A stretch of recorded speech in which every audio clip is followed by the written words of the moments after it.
द्वारका नगरी कहाँ स्थित थी? क्या समुद्र के गर्भ में छुपा है एक ऐसा रहस्य जो हजारों साल पुरानी महाकाव्य कथा को सच साबित कर सकता है?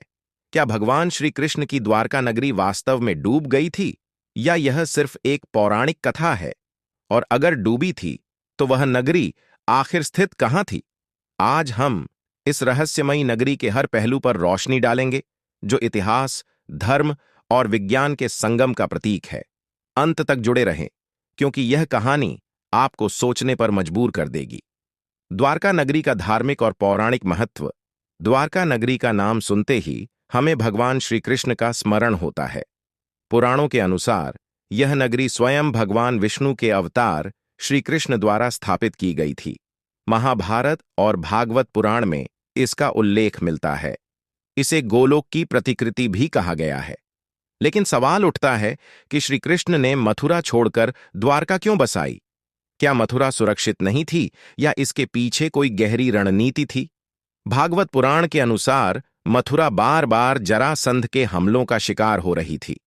श्री कृष्ण ने अपने यदुवंश को इन हमलों से बचाने के लिए समुद्र के किनारे एक नई नगरी बसाई, जिसे आज हम द्वारका के नाम से जानते हैं। लेकिन क्या वाकई ऐसी नगरी का अस्तित्व था, या यह सिर्फ एक धार्मिक कथा है?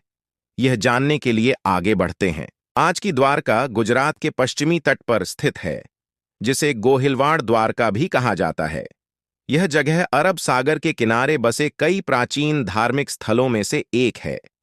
लेकिन क्या यही वह द्वारका है जो श्री कृष्ण ने बसाई थी, या फिर वह नगरी समुद्र में डूब चुकी है? पुराणों में वर्णित द्वारका 12 योजन लगभग 96 किलोमीटर लंबी और 8 योजन लगभग 64 किलोमीटर चौड़ी बताई गई है। इसका निर्माण विश्वकर्मा ने किया था, और यह एक किलेबंद नगरी थी जिसे समुद्र से घिरे 6 बड़े दरवाजों के जरिए प्रवेश किया जा सकता था। तो सवाल उठता है, अगर यह नगरी इतनी भव्य थी, तो यह समुद्र में डूबी कैसे? और क्या इसके कोई प्रमाण मिलते हैं? द्वारका नगरी का डूबना सत्य या मिथक? महाभारत के युद्ध के बाद यदुवंश के विनाश के साथ श्री कृष्ण ने इस नगरी को छोड़कर प्रभास क्षेत्र में तपस्या की। तभी समुद्र ने द्वारका को अपने गर्भ में समा लिया। भागवत पुराण में इसका वर्णन इस प्रकार है, जैसे समुद्र की लहरें किनारे को निगल जाती हैं, वैसे ही द्वारका नगरी समुद्र में विलीन हो गई। लेकिन क्या यह सिर्फ एक धार्मिक कथा है, या इसके पीछे कोई ऐतिहासिक और वैज्ञानिक तथ्य भी छुपा है? आगे हम जानेंगे। क्या पुरातात्विक प्रमाण इस कथा को सच साबित करते हैं?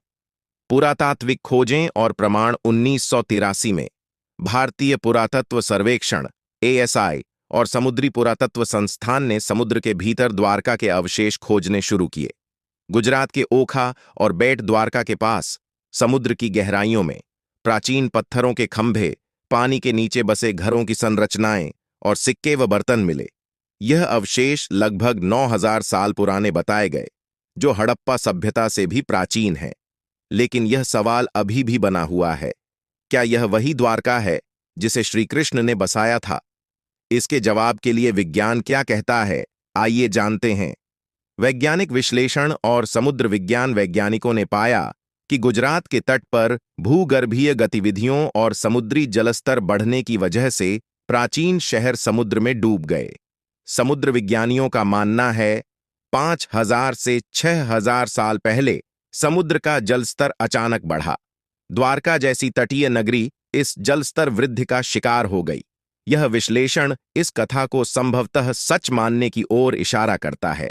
लेकिन क्या यह नगरी सिर्फ प्राकृतिक कारणों से डूबी थी, या इसके पीछे कुछ और रहस्य छुपा है? द्वारका नगरी का सांस्कृतिक और धार्मिक प्रभाव। आज की द्वारका भगवान कृष्ण के भक्तों के लिए एक प्रमुख तीर्थ स्थल है। द्वारकाधीश मंदिर, जिसे जगत गुरु का निवास कहा जाता है, हर साल लाखों श्रद्धालुओं को आकर्षित करता है। लेकिन यह नगरी सिर्फ धार्मिक महत्व नहीं रखती, यह हमें यह सोचने पर मजबूर करती है कि प्राचीन भारतीय सभ्यता कितनी उन्नत और वैज्ञानिक थी। क्या द्वारका का निर्माण वास्तव में विश्वकर्मा ने किया था? संभवतः यह प्राचीन भारतीय वास्तुकला और इंजीनियरिंग का एक अद्भुत नमूना था। क्या हम द्वारका को दोबारा खोज सकते हैं? आज भी वैज्ञानिक और पुरातत्वविद समुद्र में छुपी इस नगरी के और प्रमाण खोजने का प्रयास कर रहे हैं। लेकिन सवाल यह है कि क्या हम द्वारका नगरी को पूरी तरह पुनर्जीवित कर पाएंगे? कुछ वैज्ञानिक मानते हैं कि इस क्षेत्र में और खोजबीन से हमें प्राचीन भारतीय इतिहास के और अनकहे पन्ने जानने को मिल सकते हैं। तो आखिर में क्या द्वारका सिर्फ एक कथा है या फिर हमारी सभ्यता के इतिहास का एक ऐसा सच जिसे जानने की हमें आज भी कोशिश करनी चाहिए? द्वारका नगरी एक ऐसी जगह है जहां धर्म, इतिहास और विज्ञान एक दूसरे से मिलते हैं। चाहे यह नगरी पौराणिक हो या वास्तविक, यह हमारे लिए एक प्रेरणा है। यह हमें सिखाती है कि हमारी संस्कृति कितनी गहरी और समृद्ध है। तो अगली बार जब आप द्वारका का नाम सुने तो याद रखें, यह सिर्फ एक शहर नहीं बल्कि हमारी सभ्यता का गौरव है।